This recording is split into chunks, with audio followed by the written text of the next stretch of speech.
Donc vous vouliez ces data pour avoir cette traction, pour pouvoir lever, pour pouvoir engager ces développeurs. Ouais, on n'a pas voulu lever sur un PowerPoint parce que, moi je pense que ça c'est un peu de l'esbrouf en fait.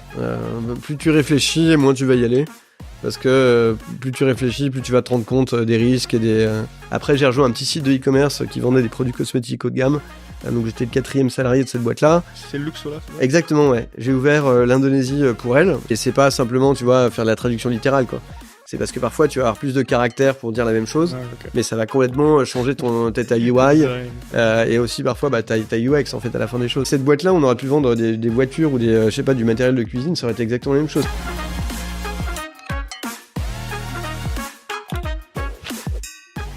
Hello à tous et à tous, aujourd'hui super content de vous retrouver pour ce 10e épisode, ça y est, on a 2 chiffres sur le nombre d'épisodes, on est déjà à 10, super content de vous retrouver pour ce nouvel épisode avec Adrien Bartel.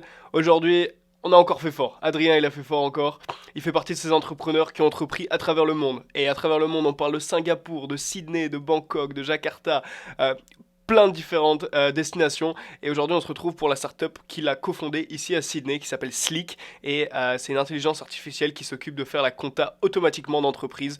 Donc voilà, on sait tous la compta c'est un peu chiant à faire, il faut toujours passer par un prestataire qui charge beaucoup. Grâce à Slick maintenant c'est tout automatisable. On va décortiquer tout le parcours d'Adrien, toutes les différentes expériences qu'il a eues, toutes les différentes positions qu'il a eues dans sa carrière, jusqu'à l'amener à lancer Slick ici à Sydney. On va parler un peu de Sydney, on va parler un peu de comment développer son idée jusqu'à créer une start-up, comment lever des fonds, comment créer son MVP pour tester son marché, le mindset qu'un entrepreneur doit avoir. Vraiment une mine d'or d'informations, cette discussion que j'ai avec Adrien. Super content de vous la partager.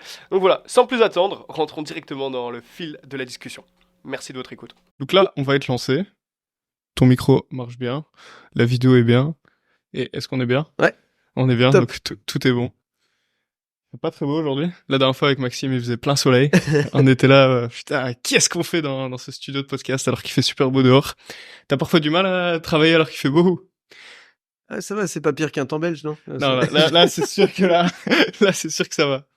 T'as parfois ce truc où je sais pas, il fait beau tous les jours et t'as du mal à rester au bureau ? Ouais. T'as ce truc là ? Un peu, ouais, mais Est-ce que c'est dur de travailler à Sydney ? En termes de, je sais pas, rester bien concentré dans son bureau ? Est-ce que t'as parfois ce truc ? c'est pas dur. Non, j'ai suffisamment de problèmes pour en fait être contraint aussi d'y rester. Et puis t'oublies qu'il y a du soleil dehors. Non, c'est des problèmes pour être contraint à y rester, mais c'est surtout super excitant. Donc j'ai aussi envie d'y bosser. Puis après, bon, on bosse aussi depuis la maison, donc on est en rythme hybride entre les deux dans tous les cas, quoi. Ok. Donc ça t'excite plus qu'aller au soleil dehors. Non, mais moi, c'est ma boîte. J'aime beaucoup mon équipe. J'aime ce qu'on est en train de construire, donc c'est ultra excitant, quoi. Alors, genre de manière générale, tu peux mettre 2 Ok. dans ta bouche et le micro. D'accord. Ça va être parfait. Adrien, merci beaucoup d'être là ici avec moi. Sacha, un plaisir. Dans cette petite... Enfin, on est bien quand même, on a réservé toute une belle boardroom. Exactement, ouais. Dans le centre de Sydney, donc très cool d'être là avec toi. On est là sur Mind My Business, ce podcast qui parle de start-up et d'entrepreneuriat à travers le monde. Et là, à travers le monde, je pense qu'on peut le dire. On a quelqu'un qui est passé dans pas mal d'endroits. Il y a encore du chemin. Tu peux peut-être aller voir ce qui se passe en Afrique. Tu peux aller voir ce qui se passe sur les îles des Caraïbes. Je ne sais pas ce que la vie te réserve pour la suite. Mais voilà, t'as déjà bien voyagé entre l'Amérique du Sud quand t'étais petit, plusieurs destinations en Asie, entre Singapour, Jakarta et maintenant à Sydney, avec différents business pour lesquels t'as travaillé et un business que tu as lancé ici en Australie, Slick, qu'on va aborder aujourd'hui. Comment tu vas ? Ça va plutôt bien. Ça va aujourd'hui ? Merci, ouais. Et toi ? Ça va, franchement, bonne journée. Je me suis réveillé un peu tard aujourd'hui, j'étais un peu fatigué. C'est-à-dire, c'est 8h du matin Je me suis réveillé à 9h. Ah, ok. C'est vraiment très tard sur une échelle australienne en plus. Donc, ouais, ici à 9h, t'as l'impression que t'as raté la moitié de ta journée. Ouais, non, mais déjà à 6h, tu vois des gens qui ont déjà eu une première partie de journée. Tu te dis, waouh, qu'est-ce qui se passe en fait ? Tu parles à quelqu'un à 11h, il a pris son repas du midi, il a fait sa sieste. Ouais, c'est ça. C'est la deuxième partie. Et puis après, par contre, le soir, à partir de 7h30, tout le monde est couché. Tout le monde est fini. Comme des poules. Donc c'est je c'est vraiment en fait un décalage, ouais, mais... Une des premières constatations que j'ai eues, donc j'ai commencé à habiter à Sydney, à Bondi Beach. Et donc il y a un peu plus d'action le soir aussi. Écoute, non. Écoute, ma constatation, c'était qu'il y avait plus de gens dans les rues à 6h du matin qu'à 6h du soir. Ah ouais? D'accord, ok. 6h du matin, t'as tout le monde avec ses chiens en train de faire un footing. Et c'est quelque chose qui m'a fait bien rire. Mais du coup, voilà. Aujourd'hui, on est en forme. On n'est pas fatigué. C'est 13h, donc c'est déjà la soirée. Là, on va aller dormir bientôt. Pour entrer dans le vif du sujet direct, j'aimerais te poser une petite question. Entre tes expériences à Singapour, à Jakarta, à Bangkok, tu m'as dit que c'était très éphémère. Et là, maintenant, à Sydney, qu'est-ce que tu dirais comme principal atout, comme principal outil que tu as utilisé pour pouvoir s'adapter toujours à ces différents écosystèmes, ces différentes cultures, ces différentes personnes avec qui tu collabores, et comment t'appliques ça au quotidien maintenant dans Slack? Slick, pardon. Ouais, Slack, c'est autre chose. non, Parce que je voyais le logo là. Non, mais je pense qu'en fait, c'est comme chaque expérience à l'étranger. Enfin, t'es pas chez toi, personne ne t'a attendu. Et donc, il faut juste être humble et en fait, voilà, rester très terre à terre et surtout être très curieux, en fait. Moi, je suis assez observateur et à chaque fois que j'arrive quelque part, bah, c'est surtout une période de quelques mois pour apprendre un petit peu comment se passent les choses ici, quels sont les us et coutumes, et ouais, la culture locale. Et donc je dirais que ouais, c'est avant tout d'être curieux et de pas brusquer les choses pour on va dire franchir des lignes rouges typiquement. Okay. Mais après ouais, mais au début tu sais pas c'est quoi les lignes rouges. Non, tu sais pas, mais bon après il faut te documenter un petit peu sur le marché local, sur la culture, savoir un petit peu comment les choses fonctionnent. Et puis ensuite moi c'est juste que voilà, je rencontre des gens, c'est vraiment par ces rencontres que j'ai appris à appréhender un marché plutôt qu'un autre. Donc déjà désolé pour tous les anglicismes, ça fait 13 ans que j'ai jamais bossé en France ou en Belgique, enfin dans un pays francophone pardon. T'es excusé. Donc ouais, c'est pas pédant, je vais juste en faire quelques-uns quoi. T'inquiète, tu le sors des mots. Là j'ai fait la semaine dernière comme je t'ai dit avec Maxime Chaury un épisode, c'est pas des mots, c'était des phrases. D'accord, OK. Non, on était plus sur la langue parfois. Je vais pas jusque là, donc il y aura pas besoin de sous-titres, mais il y aura quand même quelques mots à reprendre. Pas de souci. Et donc voilà, cette curiosité, tu dis, tu arrives, tu rencontres les gens directement pour voilà appréhender ce market, comme tu dis, pour pouvoir voilà tout simplement continuer dans le business dans lequel tu es, travailler avec tes collaborateurs. Si maintenant tu prends voilà tous ces skills un peu que t'as pris, ces compétences que t'as pris à Jakarta, à Singapour, à Sydney, imaginons voilà là tu reviens en France demain, ou en Belgique, ou dans un n'ayons pas peur, non. ou dans un écosystème voilà où peut-être tu te sens plus familier. Et encore je suis pas sûr vu que t'as passé tellement de temps à l'étranger. Non, honnêtement, moi j'ai plein de potes qui en gros sont ça fait 13 ans que je suis parti d'Europe. J'ai plein de potes qui donc des Dutch, Belges, Suisses, Français qui en fait sont rentrés en Europe et pour qui ça a été et qui avaient vécu très longtemps à l'étranger et pour qui ça a été en fait une nouvelle expérience étrangère. Typiquement, c'est moi si je rentre que ce soit n'importe où, ça va être quelque chose de totalement nouveau parce qu'aujourd'hui, je pense que j'ai pris des réflexes de manager un peu asiatique. Maintenant, j'ai un peu de l'influence australienne. C'est quoi un réflexe de manager asiatique? Bonne question. Je pense que c'est d'être peut-être un peu, d'être dans le day-to-day, de rappeler beaucoup de choses. Les gens aiment bien être rassurés, d'avoir, on va dire un petit cadre qui est rappelé très souvent. Je sais qu'en Australie, ils aiment pas trop ça. Ils sont très autonomes, mais à la rigueur, c'est plus des check-in réguliers, quoi, mais plus espacés. En Asie, c'est plus, on va rappeler à peu près tous les jours ou tous les 2-3 jours quels sont les objectifs et où est-ce qu'on va, quoi. Ça rassure les gens et en fait, ça les conforte dans le fait qu'on va dans la même direction. Je pense pas qu'un Belge ou un Français ou un Suisse aime qu'on lui répète les mêmes choses tous les jours ou tous les 2 jours. À un moment, il va nous envoyer valser, quoi. Mais ouais. Et tu sens que c'est vraiment un besoin, voilà, c'est comme ça que ça fonctionne là-bas? C'est pas une perte de temps au final? Après, il y a pas de recette miracle, mais c'est juste que dans les expériences où j'ai été salarié, et après quand on a monté la boîte, il y a notre boîte il y a 7 ans sur Singapour. Après, quand tu gères ton propre projet avec ta boîte, c'est un peu différent, mais voilà, je pense que les gens aiment bien connaître la ligne directrice et qu'on la rappelle de manière assez répétitive, en fait. Ça rassure les choses. Ça rassure, en fait. Et tu dis en Australie ça a été assez différent. Voilà, les gens n'aiment pas qu'on te rappelle les choses. Est-ce qu'au début, voilà, t'as fait l'erreur de rappeler trop et quelqu'un t'a dit Non, mais en Australie, moi, ce qui m'avait vraiment un peu, surpris de manière neutre, au début, c'était le fait que les gens n'ont pas peur de te dire en pleine tête, en pleine face, ce qu'ils ont à te dire, quoi. Alors qu'en Asie, ça va te prendre parfois des jours, voire des semaines à vraiment connaître le fond de la pensée de quelqu'un. Si jamais un jour il te croit suffisamment pour en fait t'avouer vraiment ce qu'il pense sur un sujet bénin, hein. Okay. Mais généralement c'est des oui et puis en fait parfois en Australie, hein. non en Asie donc okay. Ça ouais, c'est sur Singapour, Hong Kong et Jakarta. C'était vraiment comme ça, c'était très un peu dans le dos où tu te rends compte 6 mois après que la moitié de ton équipe était contre ton idée, contre ton projet. En Australie, non, on va te le dire très franchement dans les 3 minutes. Donc en fait, au début, tu dis waouh, en fait, j'ai des fortes têtes face à moi. Et en fait, non, c'est juste que c'est comme ça que ça fonctionne. Et au final, c'est quelque chose de très bien parce que ça permet de vraiment d'avoir des débats et d'arriver, d'écouter ce que tout le monde a à dire, quoi. Mais j'étais pas habitué. Ça faisait 13 ans que je vivais en Asie, où en fait, c'était, tu prenais beaucoup de temps avant de savoir un petit peu ce que les gens voulaient te dire dans le fond. Et là, en fait, d'emblée, on t'envoie à la figure quelque chose de manière assez directe, mais jamais personnelle. T'es genre, wow, qu'est-ce qui se passe? Et puis, en fait, non, t'apprends à justement gérer les choses comme ça et ensuite à gérer, cette nouvelle culture au bureau, quoi. Et au sein d'une même journée, si t'as une réunion à Singapour et puis une à Sydney. Alors donc maintenant vu qu'on fait beaucoup de maintenant je suis assez je suis bilingue en fait des deux côtés. Donc mais c'est vrai que le management en fait en culture en environnement asiatique et le management en culture plus anglo-saxonne est assez différent. Après les collaborateurs qu'on a dans des pays asiatiques sont généralement des gens qui sont un peu ils sont pas très traditionnels.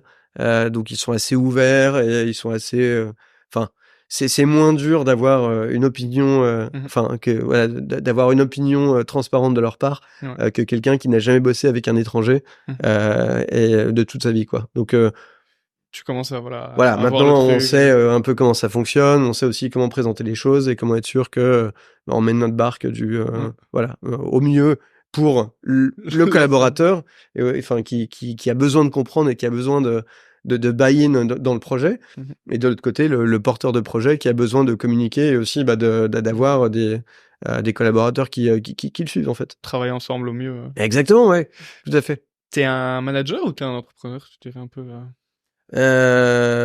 Bonne question. Je pense que je suis plus un entrepreneur. Sinon, si j'étais un manager, je me serais pas lancé avec Slick il y a maintenant près de 7 ans. Surtout c'est une sacrée machine à laver donc non, il faut être un peu faut être accro, et je pense que j'y suis accro, mais j'aime bien résoudre des problèmes en fait. Donc je dirais que je suis plutôt un entrepreneur avant tout, avant un manager en fait.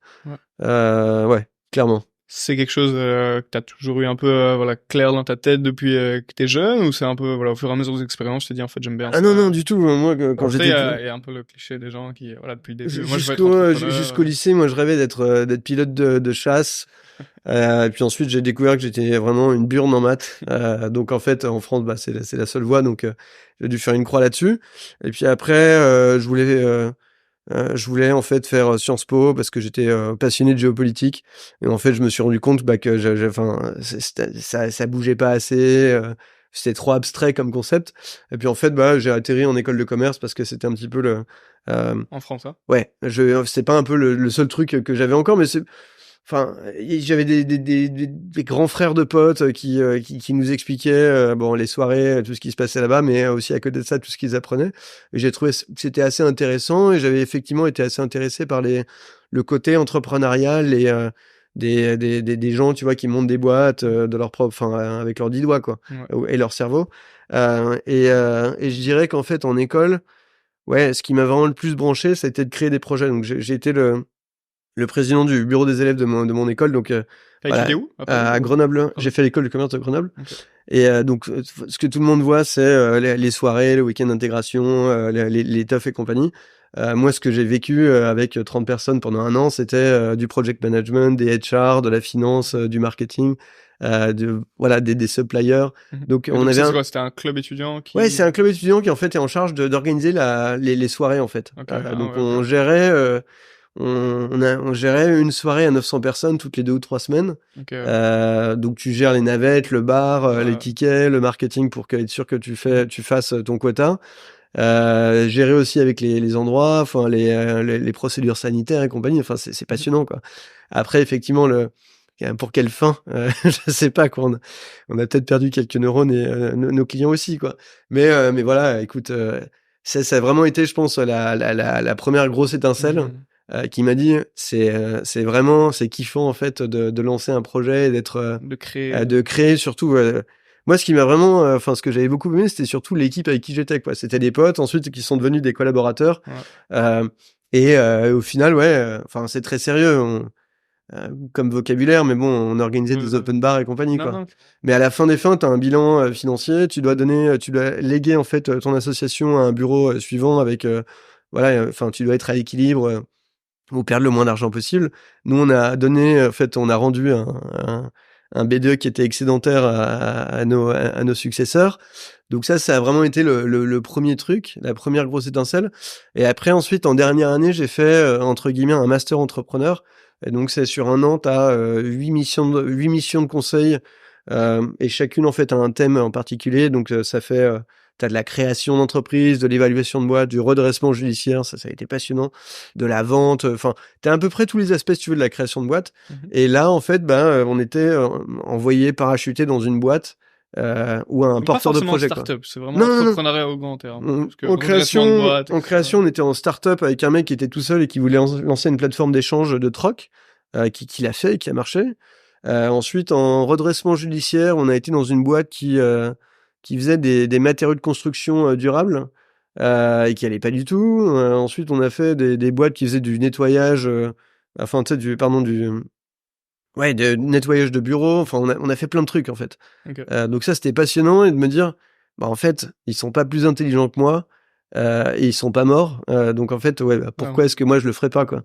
Et donc je pense que c'est avec des barrières qui sont tombées à ce moment-là. Exactement, de dire en fait c'est quoi les barrières mentales l'entrepreneuriat pour toi? Moi je pense que déjà t'es un peu intimidé par toutes les histoires que tu lis et qu'on te bassine dans tous les médias, sur tous les réseaux sociaux, de dire il y a Michel qui a levé 1 milliard et maintenant il a sa boîte qui vaut 3 ou 4.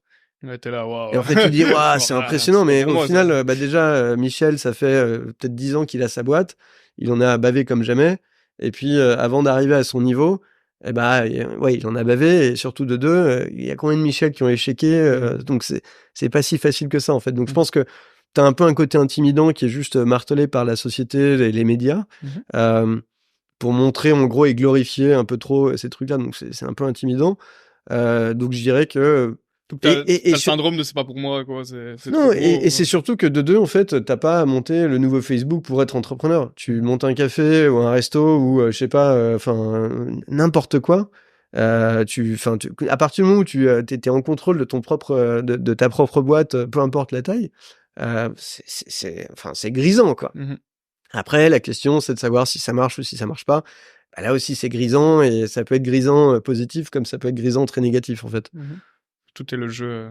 Exactement, c'est le jeu, effectivement, mais voilà, moi, en gros, c'est surtout sur cette dernière année, c'est quand j'ai vu tous ces mecs-là et que je me suis dit, pardon, ils sont pas plus intelligents ou, ils ont rien de plus, ils sont juste humains, ils ont 2 bras, 2 jambes, je me dis, ok, pourquoi pas moi, quoi. C'est un espèce de déclic que t'as eu à ce moment-là?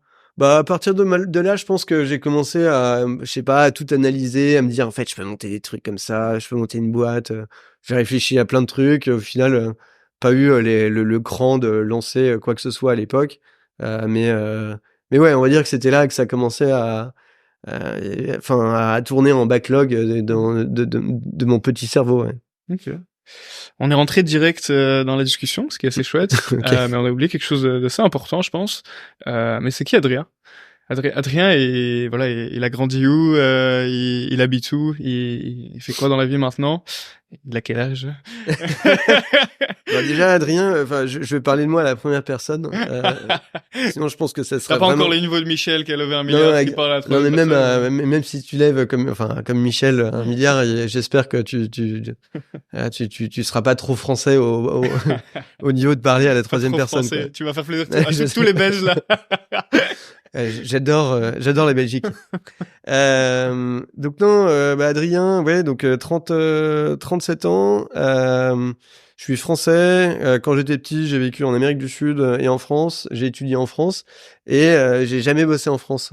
J'ai juste fait un micro-stage en France.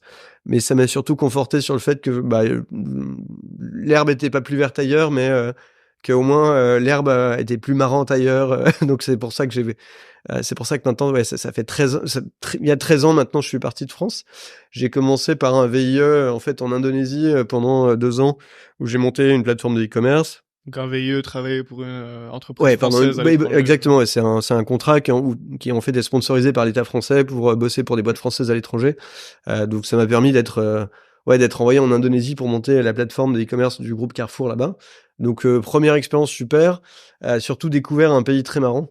L'Indonésie qui est fascinant. Après, j'ai rejoint un petit... À quel âge quand t'arrives là-bas? 24 ans? 25 ans. 25. Disons que j'ai aimé quelques années au lycée que j'ai décidé de refaire, donc et puis même en école de commerce, donc voilà, j'ai pris mon temps. Okay. Donc 25 balais, je suis arrivé en Indonésie et 2 ans de VIE chez Carouf. Après, j'ai rejoint un petit site de e-commerce qui vendait des produits cosmétiques haut de gamme. Donc j'étais le 4e salarié de cette boîte-là. C'est Luxola, c'est ça? Exactement, ouais. J'ai ouvert l'Indonésie pour elle, parce que c'était que des nanas qui étaient basées à Singapour. Et donc ça, c'est comment? Pendant ton expérience à Carrefour là-bas, t'as rencontré des gens ou t'as cherché un boulot parce que tu voulais rester en Indonésie? C'est parce que... Non, en fait, je cherchais vraiment à aller dans une boîte plus petite, quoi. Chez Carrefour, j'avais appris plein de trucs. C'était en Indonésie, tu vois. Ouais. Okay. Enfin, je me suis dit non, j'aimerais bien rester en Asie du Sud-Est parce que c'était vraiment au début de la grande vague de e-commerce là-bas. Et je me suis dit... On est en quelle année, là? On est en fin 2012, début 2013. Okay. T'étais né déjà ou non?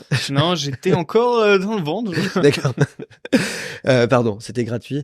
Mais non, donc en fait à l'époque. Attends que tu dises ton âge, après je me vois. je l'ai dit déjà, donc c'est cool.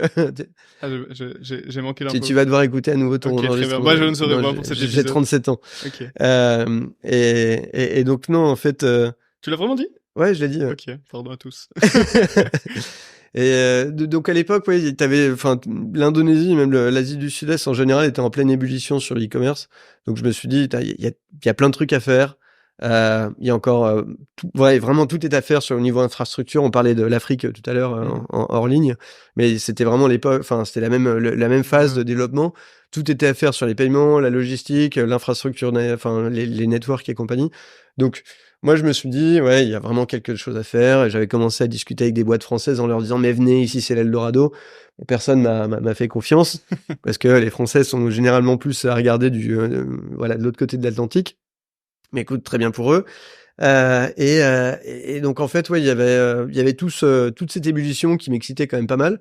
Et à l'époque, par contact, je me retrouve mis en relation avec une Américaine qui avait lancé cette petite plateforme d'e-commerce à Singapour et qui en fait l'avait créée parce qu'elle en avait marre de pas trouver des marques de cosmétiques haut de gamme telles qu'elle adorait avoir aux US. Et elle s'est dit, plutôt que de pleurnicher sur mon sort, ce que je vais faire, c'est que je vais contacter ces marques-là et leur dire, je vous distribue et puis je vais lancer mon petit truc. Et donc elle a fait ça et puis moi je les ai rejoints un peu moins d'1 an après le lancement. Ils étaient combien? Elles étaient 4 et donc en fait l'Indonésie c'était le 4 pays. Indonésiennes? Non, c'était une américaine, c'est 2 américaines, une singapourienne. Enfin, il y avait vraiment une toute petite équipe. Il y avait ensuite quelques freelancers qui bossaient avec elle sur tout le développement et tout. Mais ouais, c'était vraiment tout petit. Et on a commencé en fait à ouvrir l'Indonésie en faisant du shipping depuis Singapour. Et donc c'est comme ça que ça a pris, quoi. Okay. Donc moi j'ai ouvert le bureau en Indonésie. On est passé de sur mon canapé dans mon salon à une maison qu'on louait avec 20 personnes dedans en 3-4 mois. Donc ça, c'était génial parce qu'en fait, c'était vraiment ma première expérience entrepreneur, mais sans les contraintes, parce que c'était pas ma boîte, c'était pas mon argent. Moins de risques. Ouais. J'étais un tout petit peu payé, mais au moins tu te disais, elle m'avait donné un mandat royal, donc c'était fais ce que tu veux. Voilà en gros ton budget et t'as 6 mois pour en fait lever le truc, quoi. Et au bout de 6 mois, ça marchait. Et là, vraiment. ils vendaient déjà ou? Oui, bien sûr, on vendait, on avait des clientes, non, ça pulsait, quoi. Okay. Et au bout de 6 mois, en fait, j'ai bougé à Singapour pour prendre les commandes du marketing de cette boîte-là. Okay. Et après, pour la faire. Qui vendait partout en Asie ou qu'en Indonésie? Donc, au début, c'était Singapour, un peu en Indonésie, un peu en Malaisie. Et puis ensuite, après, on s'est étendu sur 11 pays, donc toute l'Asie du Sud-Est. Ensuite, on a fait Australie, Nouvelle-Zélande. Et t'as vraiment vécu l'expansion de cette boîte? Ouais, mais on ouvre les pays. Moi, je faisais tout le côté marketing et commercial. Donc le rouge à lèvres est pas forcément... Pardon ? T'étais directeur marketing, directeur commercial. Exactement, ouais. Le CMO, et donc en fait, le rouge à lèvres et les produits cosmétiques, c'est pas forcément ma tasse de thé. Ouais, c'est ça que j'avais demandé. T'es arrivé dans une boîte, voilà, sur des produits cosmétiques, avec 4 femmes dedans.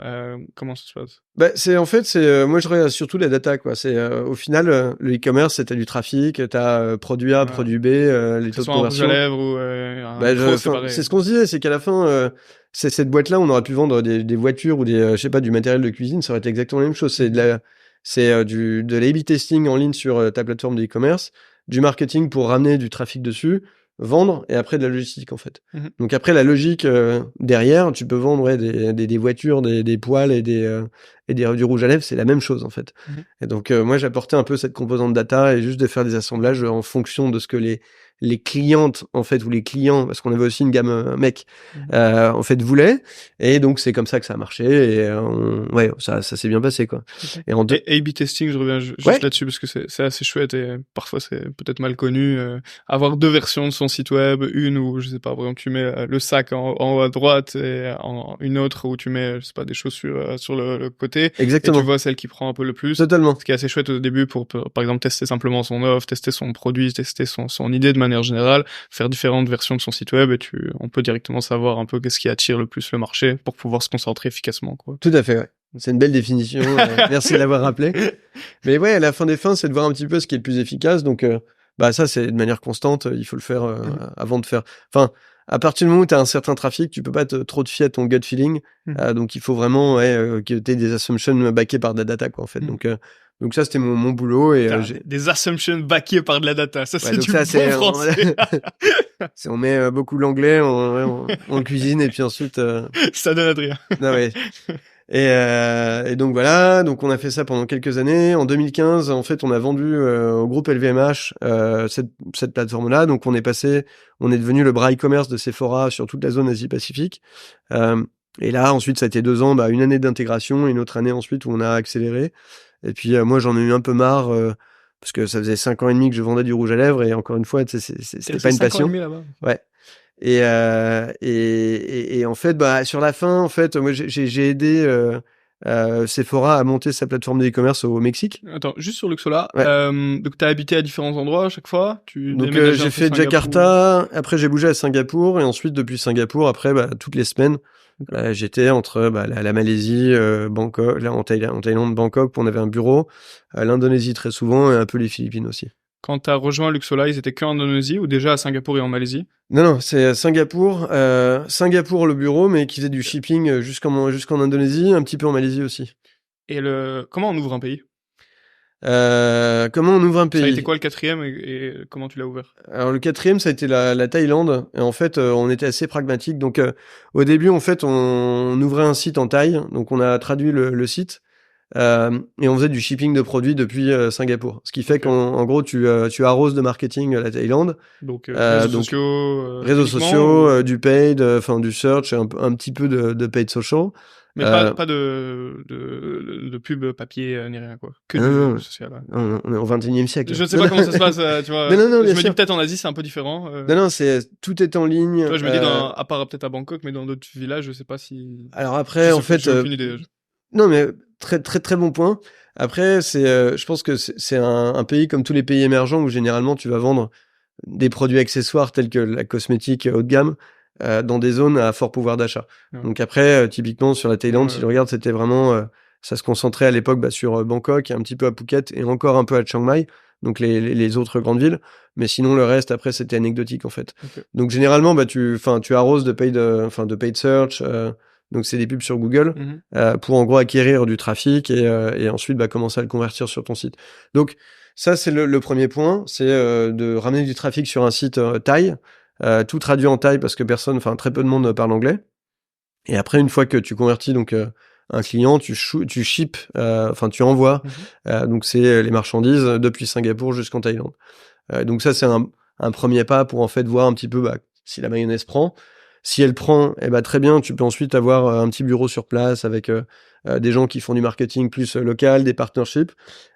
Et ensuite, après, le dernière étape, c'est quand ça devient vraiment suffisamment gros, que tu fais plusieurs centaines de commandes par mois, Et ben là, tu te dis, ok, maintenant il faut que j'ai un inventaire sur place et que mes opérations soient sur place pour qu'ensuite je puisse faire de la livraison encore plus rapidement. Nous, de mémoire, à l'époque, on mettait entre, je crois, 5 et 10 jours pour faire du shipping depuis Singapour. Et en revanche, tout le monde sur place disait, mais nous, on veut un next day delivery. Et en fait, on a pu uniquement le faire à la fin quand on avait un inventaire sur place.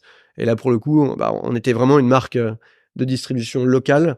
Et plein de monde achetait avec le next day delivery et tout le monde était super satisfait en fait. Avec une plateforme de e-commerce, c'est bon voilà, ça met à terre quand même pas mal de barrières pour pouvoir ouvrir d'autres pays. Ouais, exactement. Ouais. T'as pas besoin d'avoir un shop, donc c'est plus light en fait en termes d'investissement. Infrastructure. Après, d'un point de vue marketing, comme traduire ton site, ça coûte quand même déjà pas mal. Comment on s'adapte? Pardon? Comment on s'adapte entre ouvrir la Thaïlande ou je sais pas la Chine? Je sais pas si vous l'avez ouvert. Non. Pourquoi? C'est trop spécifique. Ok. À l'intérieur du pays. C'est juste que, on n'aurait pas pu typiquement faire du shipping de produits en Chine. Donc non, ça aurait été. Et puis la Chine, c'est vraiment du marketing spécifique avec des plateformes spécifiques. Il n'y a pas Google, les plateformes. Okay. Donc là-bas, c'est Weibo. Il n'y a pas de plateforme de paiement telle qu'on les connaît nous en dehors de Chine. T'as Alipay, WeChat Pay. Donc il aurait fallu réinventer la roue en fait. Ok, trop compliqué. Ouais. Une question de priorité. Ok, ouais, je vois. On peut pas tout faire en même temps. Non, exactement, ouais. Inde, vous avez ouvert, par exemple? L'Inde, on avait regardé, mais en fait, c'était trop spécifique. Et encore une fois, c'est un pays qui est si grand et un potentiel qui est énorme. Il aurait fallu beaucoup d'argent pour réussir à faire bouger les choses, quoi, en fait. Ok. Et c'est quoi les autres pays alors que vous avez fait?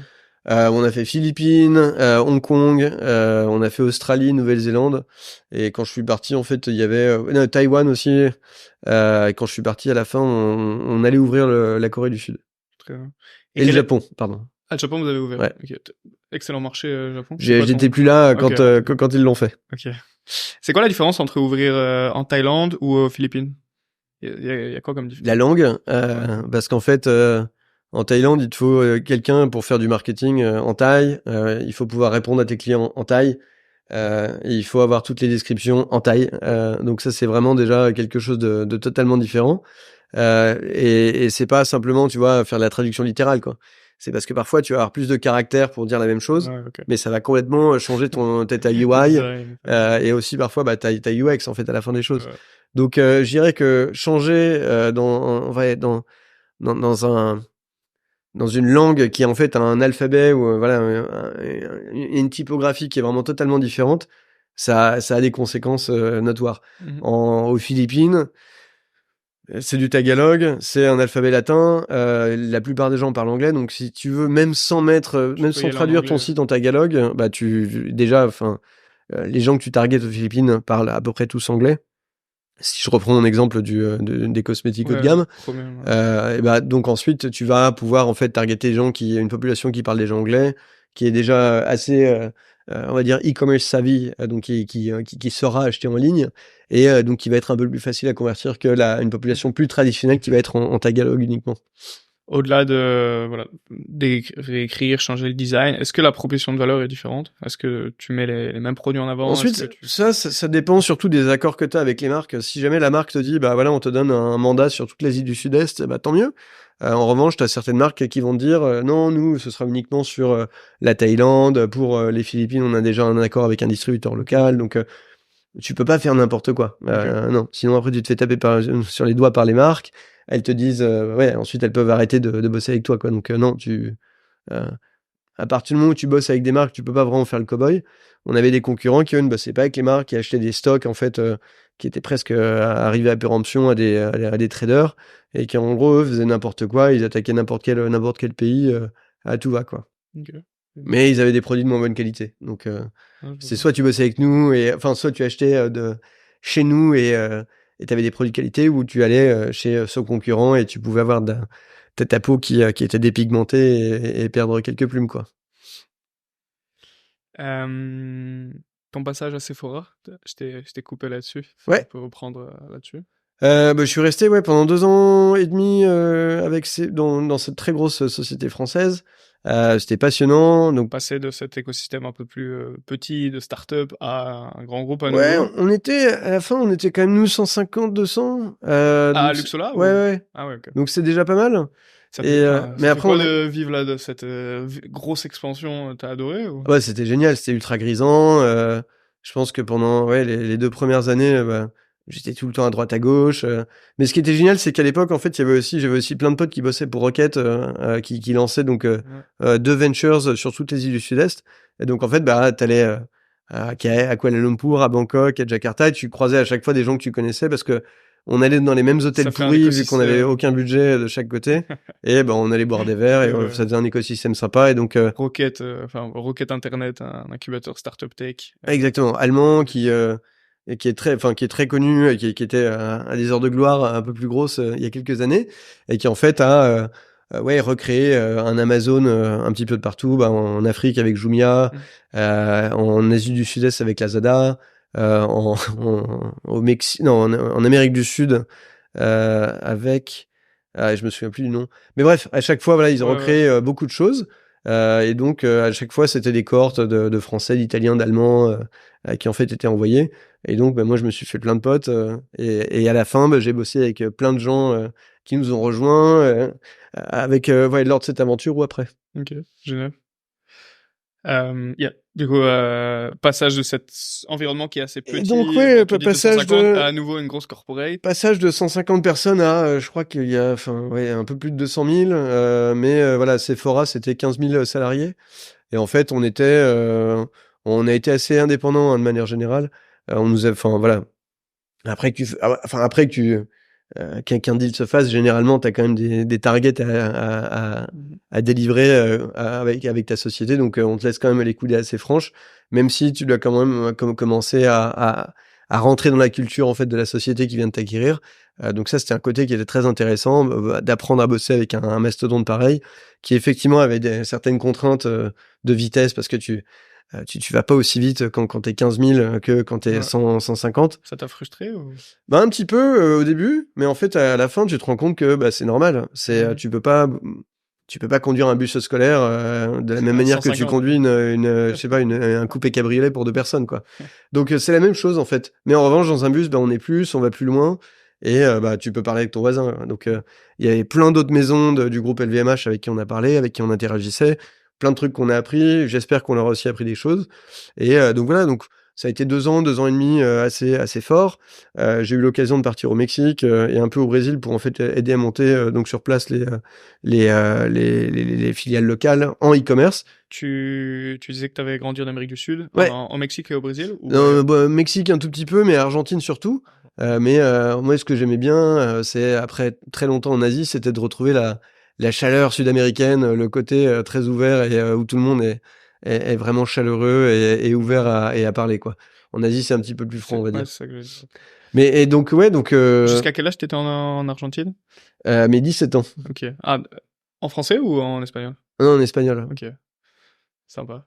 J'étais à Mendoza en fait. Pas d'espagnolicisme dans le podcast. Non, c'est un peu plus dur. Non, ouais, j'étais à Mendoza pendant près de 3 ans et demi.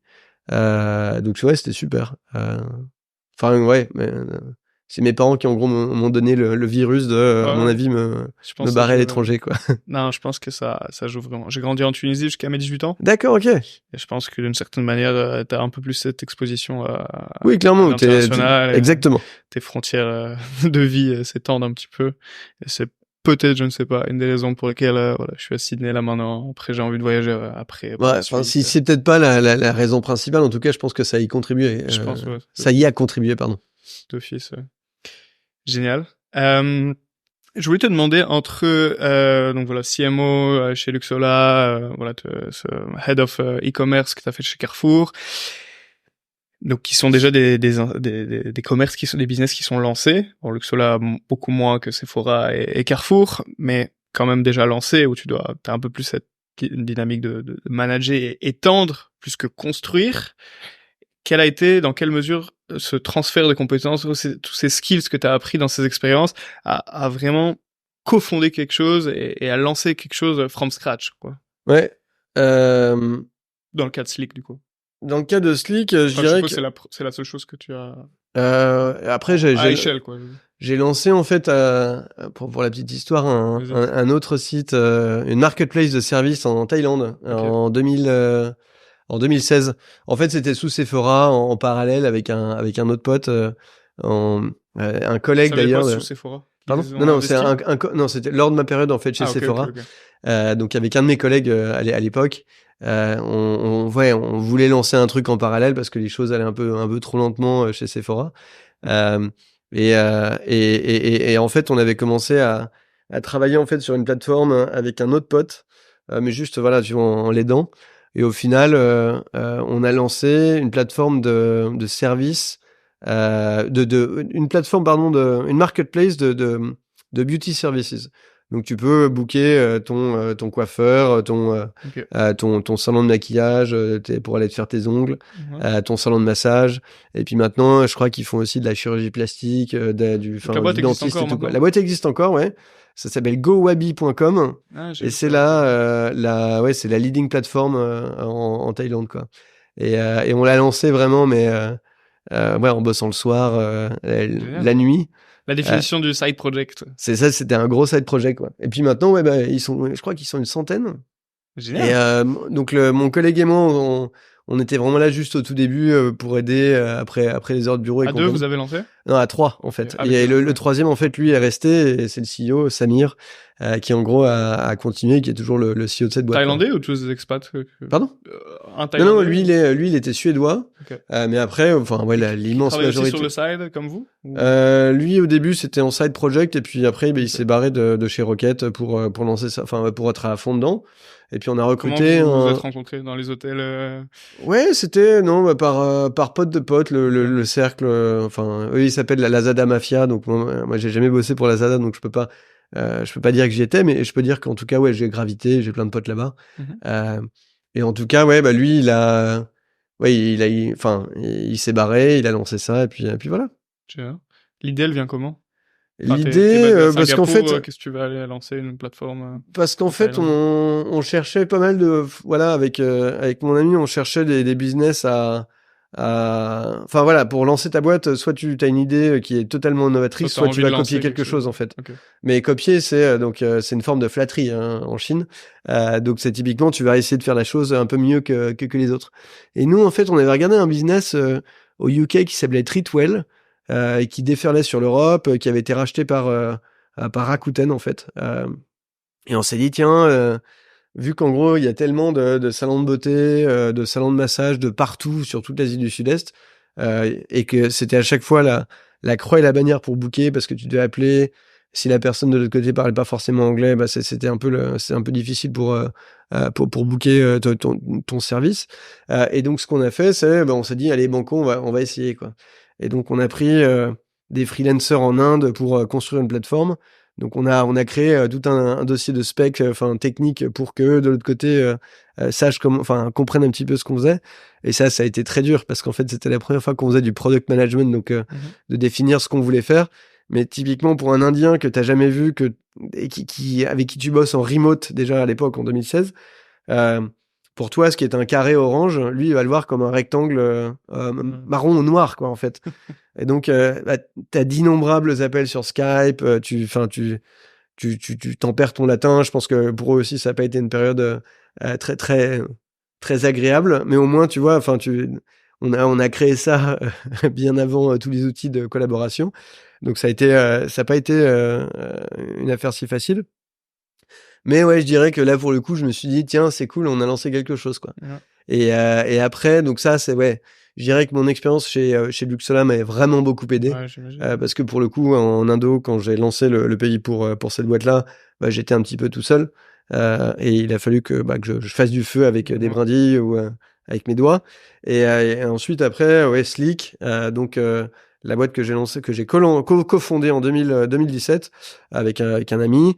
En fait, on est une plateforme qui te permet d'enregistrer des boîtes et de faire de la compta. Donc, ça, c'était juste pour l'introduire. Mais je dirais que là, Luxola m'a clairement aidé. à me préparer plus au niveau management et vente, plus le côté commercial. Mais après, le côté, quand c'est ta boîte versus quand tu bosses pour quelqu'un d'autre, il y a vraiment un gouffre entre les deux, quoi. En termes de bande passante qui passe et de trip, en gros, que tu vas mettre dedans, quoi. De stress, ouais, c'est ça. C'est pour ça que j'utilise le concept de machine à laver. J'ai emprunté avec quelqu'un d'autre. Mais ça fait 7 ans sans le créditer. On est en programme long et ça y va, quoi. Mais au final, ouais, c'est grisant, c'est addictif. Donc, ouais. Ok. Mais donc, oui, pour revenir à ta question après beaucoup de digressions. C'est vrai qu'on aime ça. Oui, ça m'a beaucoup aidé. Donc, ma première expérience en start-up, et même, je pense, mon expérience en grand groupe qui m'a aidé à comprendre un peu les différents mécanismes d'une société, comment fonctionnent les différentes divisions, et peut-être avoir une certaine notion de process, en fait. Mm-hmm. Plus le fait que voilà, déjà tu connaissais la Thaïlande grâce à Luxola, ça t'a aidé. Ouais, après on n'a pas lancé en Thaïlande, on s'est lancé à Singapour, on est ensuite allé sur Hong Kong et après au UK, en Australie aussi. Ok. Vas-y, ce qui te mène... Ah, aussi, pourquoi tu as pas continué ce projet? Pourquoi quel projet? GoWabi? Ah, GoWabi, ouais. Non, parce qu'en fait, je pense qu'à l'époque, j'étais très intéressé pour le faire en tant que side, mais je me voyais pas me lancer à corps perdu dedans, quoi, en fait. J'ai trouvé que c'était un business qui était intéressant, mais si je voulais m'y mettre à 100%, enfin non. J'y ai passé des nuits entières, mais je voulais pas y passer des nuits et des journées, en fait. Slick, par contre, ouais, j'y ai passé tout mon temps. Je passe encore tout mon temps. Mais... Et les nuits et les journées aussi ou...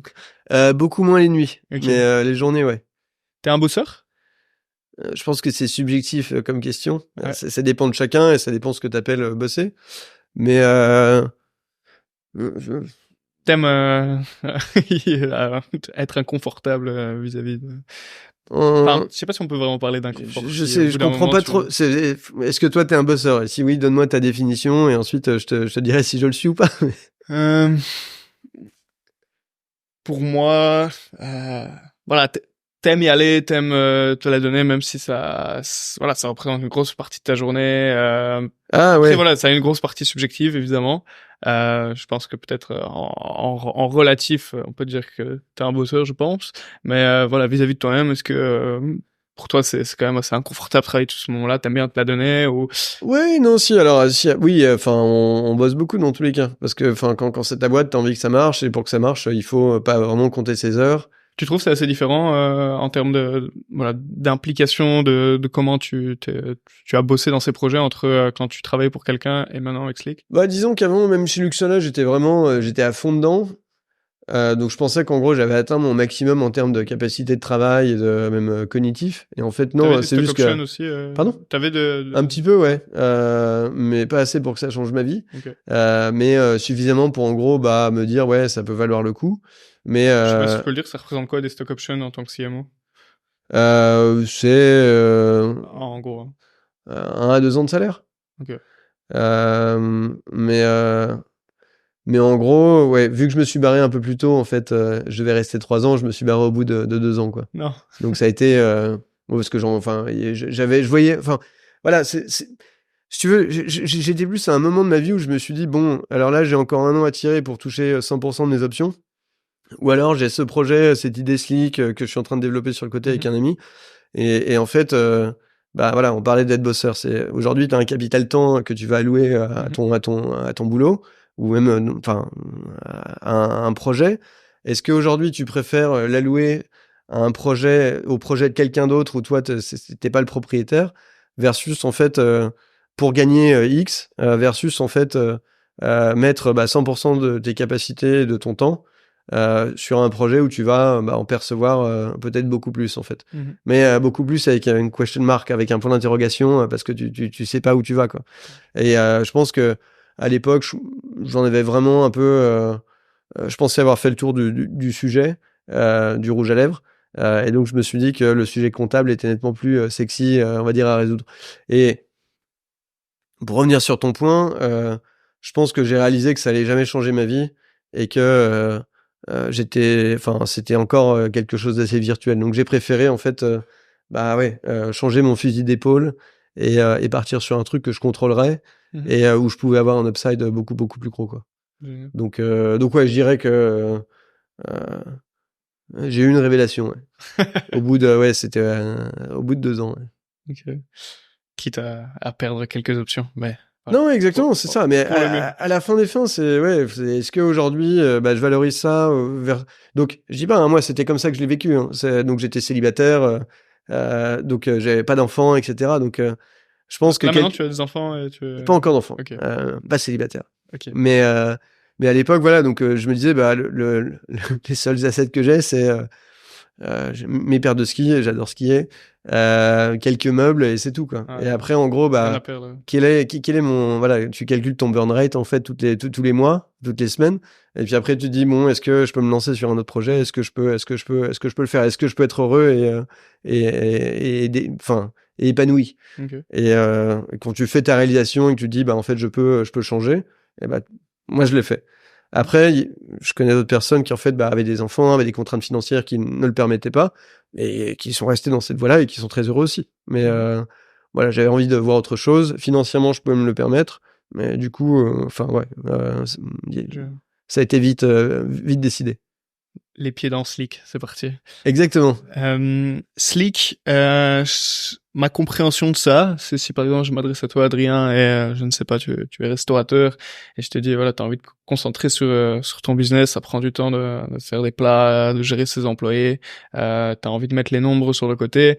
Slick va s'occuper de toute la compta de ça pour faciliter les business, pour les laisser se concentrer sur ce qui est important, développer leur activité, gérer leurs employés, gérer leurs activités, et pas sur la paperasse sur le côté. Exactement, ouais. On permet en fait à des petits business de passer à des petits entrepreneurs de passer plus de temps sur la création de valeur dans leur business plutôt qu'en fait à passer du temps et à le gaspiller sur des choses qui ne drivent pas de valeur sur ton business, tel que faire sa compta, faire ses relevés de taxes, faire ses déclarations de taxes, pardon, et ensuite aussi un petit peu tout le côté administratif. Tu peux te donner quelques valeurs sur Slick, le nombre de clients peut-être. Ouais, donc une aperçu général de l'image de la boîte. Ça fait un peu moins de 7 ans qu'on s'est lancé. On est sur 4 marchés, donc Singapour, Hong Kong, l'Angleterre et le Royaume-Uni, pardon. Ça a commencé à Singapour. Et l'Australie, ouais, on a commencé à Singapour. En 2019, j'ai bougé à Hong Kong pour lancer le bureau local. Ça a commencé donc il y a 7 ans, ça a commencé en 2016 à Singapour. 2017. 2016 le projet, mais okay. La boîte, le premier client, ça a été en avril 2017. Et ensuite, juin 2019, j'ai bougé à Hong Kong pour ouvrir. 2020, il y a eu le Covid, donc à Hong Kong ça a été un peu hardcore parce qu'on est resté 3 ans enfermé. Et en fait, on a acquis 2 sociétés au Royaume-Uni durant le Covid. Donc on a fait tout ça par Zoom. Par Zoom. Donc ça c'était vraiment intéressant. Et on a aussi ouvert en Australie à distance parce que l'Australie aussi était fermée. Et donc ça au début c'était un tout petit bureau. Et l'année dernière, en fait, la personne qui... Il y a pas moins... Enfin, tu vas me dire, les boîtes continuent à faire leur compta pendant le Covid, mais voilà, exactement. Fait faillite, et le truc, c'est que... C'est le moment aussi de vendre des services, ouvrir des pays. Il y a toujours des boîtes, en fait, qui vont se créer. Il y a un peu moins de boîtes qui, en gros, meurent, si tu veux, tous les mois. Mais en revanche, 100% de ces boîtes-là doivent déclarer leurs taxes, doivent déclarer leur TVA et compagnie, quoi. Et aujourd'hui, si tu veux... qu'il y a une période de prospérité ou de récession, tu devras toujours le faire. Et ça emmerde tout le monde de le faire. Donc là, pour le coup, si tu veux, et surtout les plus petits business, parce qu'eux, ils n'ont pas vraiment le temps, ils sont assez lean sur leurs ressources, donc ils n'ont pas vraiment le temps de tout faire, quoi. Donc nous, on leur donne du temps en plus, du temps pour faire soit du sport, soit construire leur business. Ça, c'est la majorité d'entre eux. Donc on va dire que notre value proposition, c'est de leur donner du temps, en fait. C'est quoi ton plus gros pays? Ça représente combien de clients, Slick? Ouais, donc, pardon, pour revenir à ta question précédente. Donc en tout, on a à peu près 450 000 boîtes qui ont utilisé notre technologie. Donc le plus gros pays en termes d'enregistrement de société, ce serait le Royaume-Uni. Après, en termes de clients comptables, c'est Singapour. et après suivi par Hong Kong, le Royaume-Uni et l'Australie, qui est aujourd'hui le plus petit pays en termes de taille. Mais aujourd'hui, en termes de potentiel, on est clairement... l'Australie est le pays le plus gros, quoi. D'ici 2 ans, on estime que ce sera notre plus gros pays. Il y a combien de business à Singapour À Singapour, pour donner un ordre d'idée, il y a 60 000 boîtes qui se créent tous les ans. En Australie, c'est à peu près 450 000 des sociétés, mais après, tu as d'autres formats en fait qui te permettent, qui existent. Et au UK, c'est à peu près 750 000 sociétés qui se créent tous les ans. Mais il y a nettement plus de concurrence au UK qu'en Australie en fait. Pour l'instant, tu dirais le marché le plus prometteur, c'est l'Australie du coup? Plus prometteur, on y croit tous. Hein. On a 4 enfants, on les aime tous de manière égale. Mais je dirais que le plus petit marché et qui a vraiment un potentiel énorme de développement pour nous, c'est l'Australie en tout cas. Tout du moins, c'est le marché dans lequel j'ai bougé. Donc si je vais être un peu buy-in et dire... du skin in the game. Là, exactement, ouais. Donc non, ici, je suis là depuis... je suis maintenant... je bosse sur l'Australie depuis janvier dernier. Et c'est un marché qui est passionnant. Il y a des sociétés de partout et tout le monde est prêt à outsourcer sa compta parce que personne n'y voit vraiment d'intérêt. Donc tout le monde est déjà dans le mindset de donner en fait ce boulot qui est rébarbatif à des gens qui l'aiment, nous, de manière à ce qu'ils aient plus de temps pour développer leur business ou pour faire autre chose. Pourquoi la question comptable au début c'est quoi? Donc un cofondeur? Non, on est 2. Vous êtes 2, ok. Enfin, deux cofondeurs, pardon, excuse-moi. Donc toi et quelqu'un d'autre. Exactement, ouais. Qui était aussi un peu dans la même lifestyle lui, que toi. Il avait créé une boîte en fintech qui avait un peu décollé, mais pas trop. Il avait passé beaucoup de temps et beaucoup d'énergie. Et là, il voulait changer. Et en fait, on s'est rencontrés à peu près 6 mois après qu'il ait arrêté sa boîte. Et en fait, on s'est rendu compte qu'on avait tous les deux pris en grippe notre comptable parce qu'en fait, c'était des prestataires de services qui vraiment sont pas du tout obsédés par le client. Donc, ils en ont rien à cirer que tu sois satisfait ou pas. De deux, leur façon de fonctionner est horrible. Dans le sens où tu vas signer un contrat avec eux et puis tous les 3 mois ils vont te demander de payer des fees en plus parce qu'ils t'annoncent pas tout dès le début. Donc ça c'est une observation que lui et toi on c'est général. C'est nous on a une observation en discutant avec des potes entrepreneurs ou même en regardant les Google Reviews des grosses sociétés iconiques. Donc ça c'était c'est un business qui ils en ont rien à cirer du client. De deux il y a pas de il y a pas de technologie en fait qui est présente dedans. Et ensuite de 3, c'est des business qui étaient extrêmement profitables. Donc on s'est dit il y a un problème si jamais tu peux atteindre 40% d'EBITDA avec un taux de satisfaction qui est négatif et zéro technologie. Et donc à partir de là, on a commencé à se renseigner à lire la réglementation et à voir un petit peu où est-ce qu'on pouvait mettre des briques de tech. Et à partir du moment où on a vu que c'était possible, on s'est dit allez banco, on se lance quoi. C'est parti de j'ai envie de lancer un projet. Je cherche une idée où il y a ce truc, vas-y, viens, on le fait. Moi, je cherchais de manière un peu passive des idées, des trucs pour me lancer. Je m'étais dit, allez, la prochaine fois, c'est toi qui te lanceras. Et puis, j'avais envie d'essayer tout du moins. Mais tu vas pas lancer quelque chose à coûte que coûte. Tout du moins, c'était pas mon approche. Et ce que j'ai regardé avant tout, c'était plus le problème avant l'idée. Parce que pour moi, il faut vraiment que tu t'adresses à un problème qui te touche toi, déjà pour le comprendre et le prendre à bras le corps. Et ensuite, de deux, c'est surtout pouvoir mieux vendre en fait ta value proposition et avancer comme ça, quoi. Donc je dirais que ça a été, je vais pas dire par hasard parce que ce problème-là, je l'avais traîné pendant quelques temps, mais de me dire tiens, effectivement, c'est un des problèmes que j'avais identifié. Et tiens, je rencontre quelqu'un avec qui, on avait un bon dialogue, et qui lui aussi a ce problème-là. Et puis on a commencé à bosser, à faire une petite étude de marché, et ensuite à créer un business plan juste pour voir, faire un petit exercice, tu vois, itératif, intellectuel pour voir un petit peu si jamais ça marcherait. Et en fait, au final, tu te dis que ça pourrait marcher. Et puis en gros, moi, j'en avais j'avais fait le tour de la question dans ma boîte précédente, et donc j'avais envie de découvrir autre chose, et j'ai estimé que le problème de la compta et de la façon dont le service est délivré était un problème sur lequel je pourrais bosser sur les 10 prochaines années, en fait. ton cofondeur, tu l'as choisi ou c'est voilà, t'as discuté avec elle, t'étais en train de parler de ce problème de manière générale avec lui et après vous êtes dit faisons quelque chose. Non, alors c'est assez marrant. Hein. Je veux pas dire enfin, je le présente comme un ami, mais à l'époque c'était pas vraiment, enfin c'était pas un ami quoi. C'était plus qu'une connaissance quoi en fait. Quelqu'un que j'avais rencontré par des cercles d'entrepreneurs européens sur Singapour et oui, on a bu pas mal de café et pas mal de bière aussi.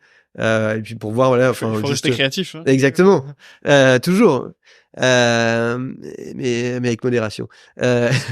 Mais donc ouais, juste pour voir que ça fitait, que on a commencé à discuter, à travailler sur une idée, de voir qu'en fait on était assez complémentaires en termes de personnalité. Lui, il est assez méticuleux, process driven. Il avait déjà une expérience avec sa boîte à lui, et moi, j'avais pas vraiment d'expérience avec ma boîte à moi, voire même pas du tout. Mais de l'autre côté, j'avais cette envie en fait de lancer un truc et cette naïveté en fait de pas l'avoir encore fait quoi.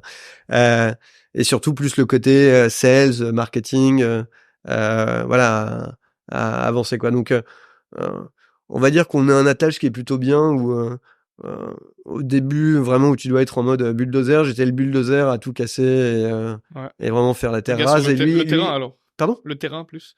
Ouais, moi c'était le terrain, et juste ouais, si tu veux, la première année et demie, c'était moi le CEO, parce qu'il fallait que t'aies un mec qui soit de partout et qui gueule plus fort que tout le monde pour en gros juste que ça passe, et ce que j'ai réussi à faire. Et puis en gros, au bout d'un an et demi, moi, je me suis rendu compte que, avec Julien, mon associé, on s'est rendu compte qu'il fallait quelqu'un de peut-être le plus process-driven pour gérer l'organisation. Et honnêtement, moi les process... Pardon ? Un peu plus éparpillé Moi, je suis assez éparpillé, en fait, mais je choisis mes batailles. Alors qu'en fait, voilà, il y a des trucs qui, dans la vie, m'emmerdent, comme les process. Qui sont importants pour le business, quoi. Et en gros, qui étaient ultra importants pour le business, quoi. Donc, on n'aurait jamais pu scaler si jamais, si tu veux, par un coup d'ego mal placé, j'aurais dit, non, je vais garder le rôle de CEO. Non.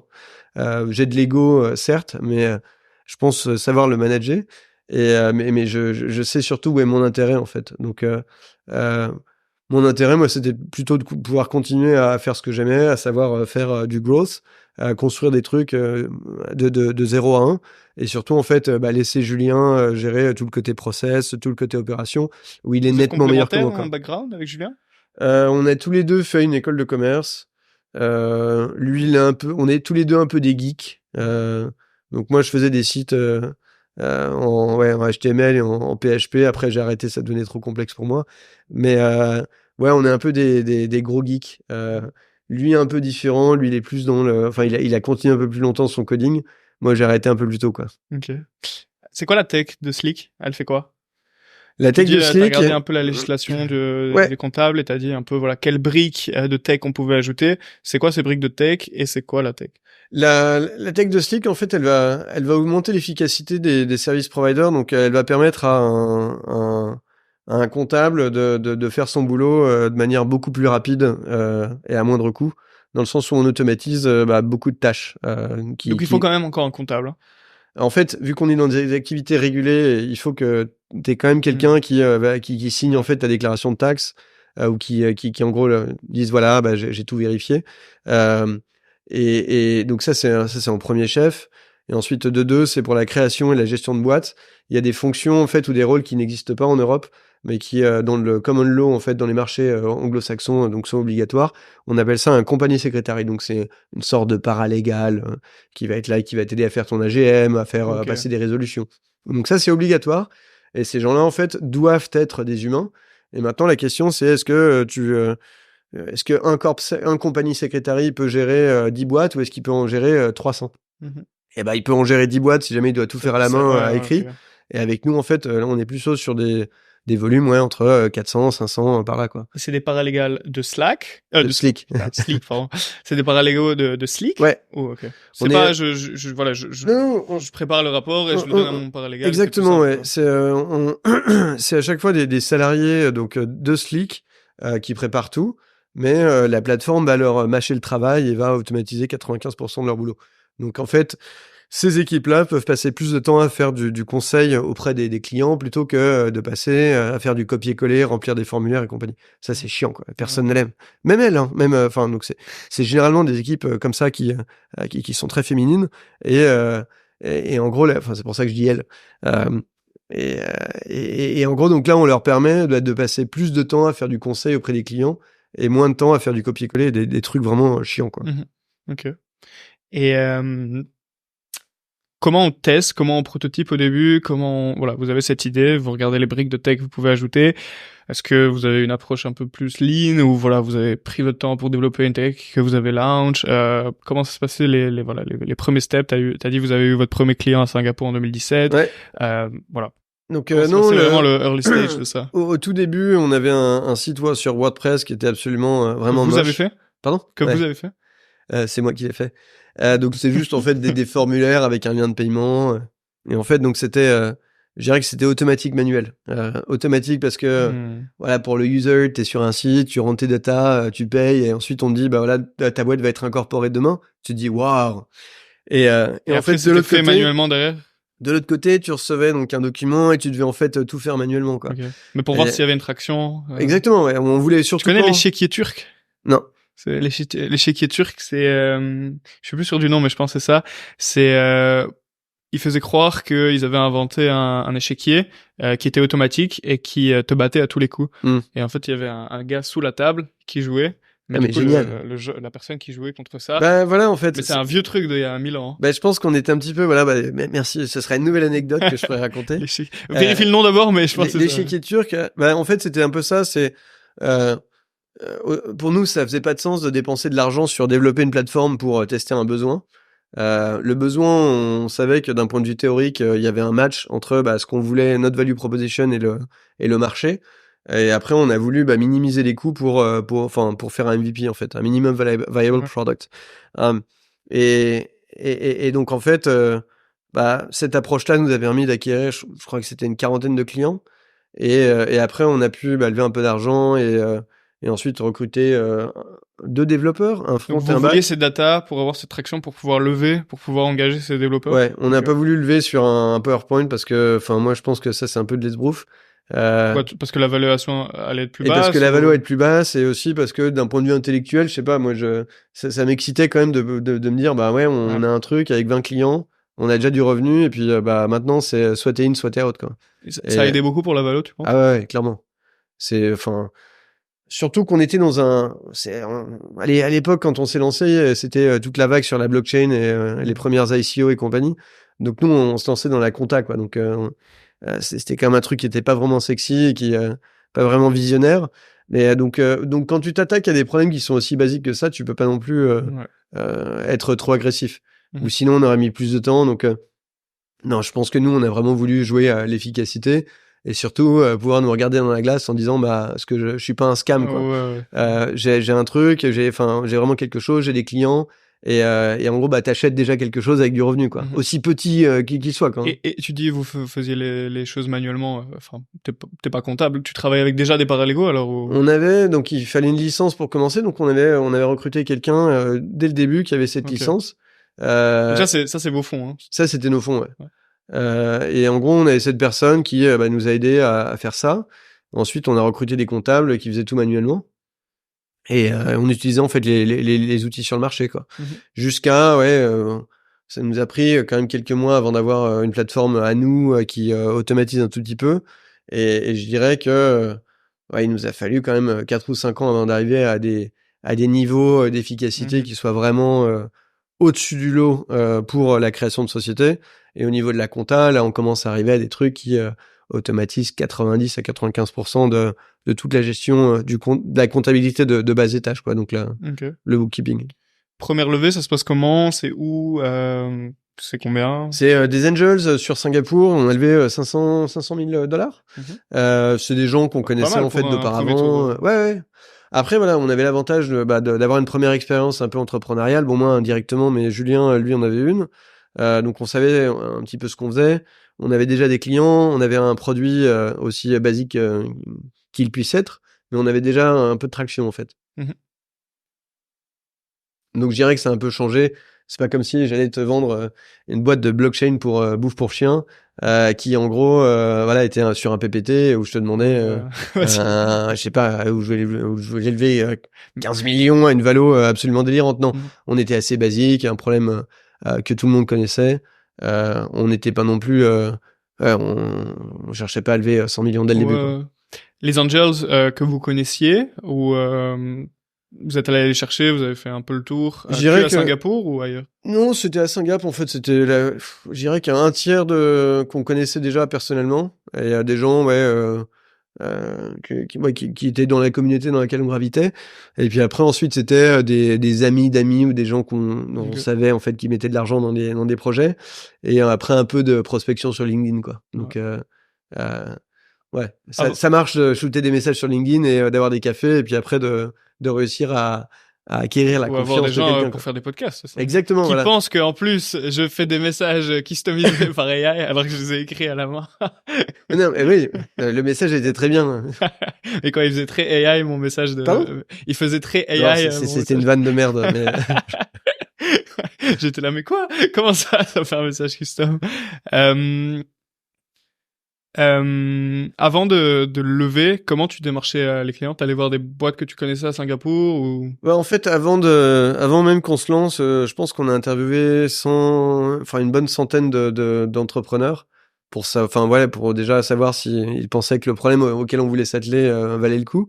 Et 100% d'entre eux m'ont dit, quand je leur demandais est-ce que tu es satisfait de ton comptable, 100% d'entre eux m'a dit non.